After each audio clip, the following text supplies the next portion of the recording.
Heresies of 2nd century. Greetings. Marcianism. Its author is Marcion. AD 144, Marcion formed a rift. He argued that the Church should ignore the Old Testament and accept only the New Testament text. He thought that the God of Christianity is totally different from Old Testament God Yahweh. He thought Old Testament God is evil and New Testament God is love God. He created a Bible that eliminates Old Testament. He accepted only Luke's Gospel without first 2 chapters and 10 letters of Paul. He does not accept the pastoral letters and Hebrews. How Bishop was solved it? It is a heresy. We believe that there is a continuity between Old Testament and New Testament. New Testament is a fulfillment of Old Testament. So his doctrine was condemned by the Church. Gnosticism. The name Gnosticism is derived from the Greek word gnosis. Knowledge and wisdom are meaning of Greek origin word. The word Gnostikos comes from Greek origin. It means having knowledge. There are many forms of Gnosticism, but basically the principle of Gnosticism states that there is a special knowledge that is not easily attained by all the human senses. The soul is liberated from the material world when it attains that enlightenment.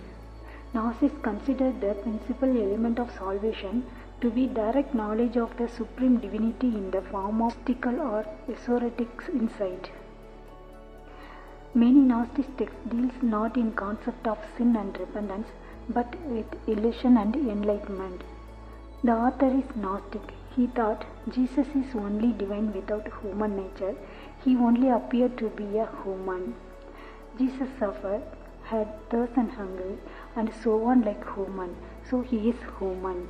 Jesus forgave sins, healed sick, raised death, multiplied bread, cast out demons, authority over our nature and so on. So he is divine. Jesus is divine as well as human. Around AD 185, Saint Irenaeus identified the lesson of Valentinus using the term Gnosticism. Valentinus is a early Christian Gnostic theologian. He thought that there were three kinds of people, the spiritual, psychic and material, and that only those of spiritual nature received the Gnosis that allowed them to return to the divine pleroma, while those of a psychic nature would attain a lesser or uncertain form of salvation, and that those of a material nature were doomed to perish. Saint Irenaeus called the theory is a heresy and a knowledge-based heresy. The biblical basis for Irenaeus' use of the name Valentinus is a phrase from the first epistle to Timothy. 1 Timothy 6:20 says, O Timothy, avoid profane babbling and the absurdity of so-called knowledge. Montanist. At the beginning it was known by the new prophecy. It gave more importance to Holy Spirit.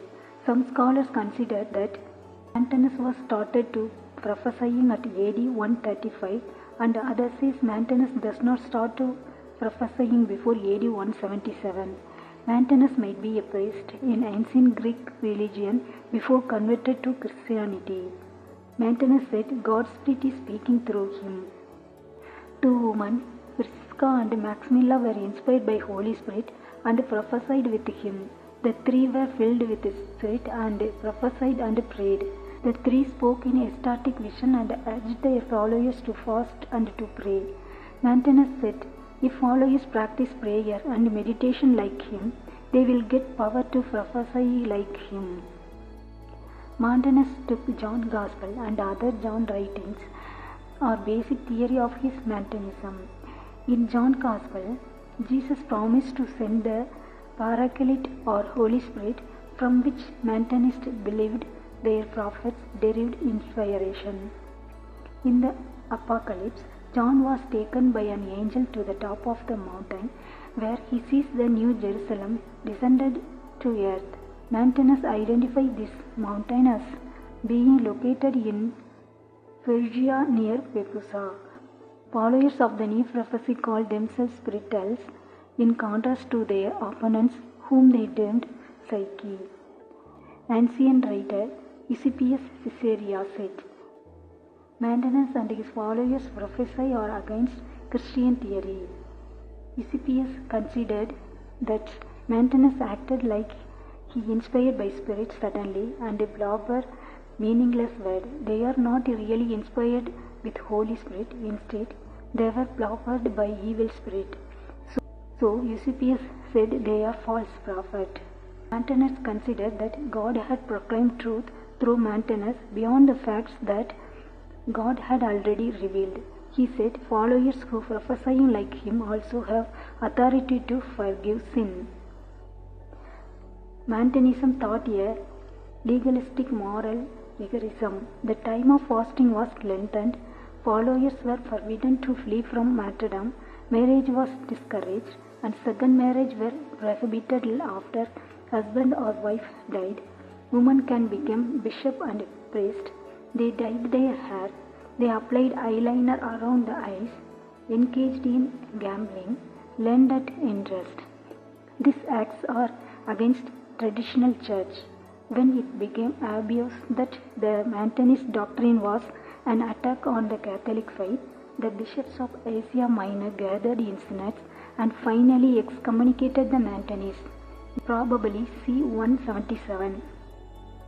Montanism then became a separate sect with its seat of government at Pepusa.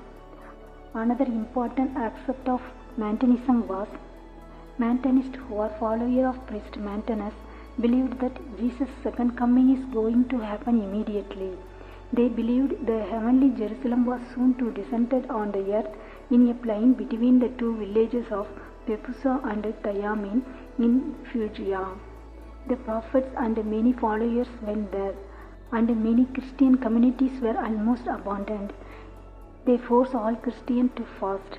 When bishops did not accept it, they started a new church. They are Tertullians. At the end of the century, 2 million Christians were spread throughout the Roman Empire because of the fact that Christianity was an illegal religion and forbidden by the state.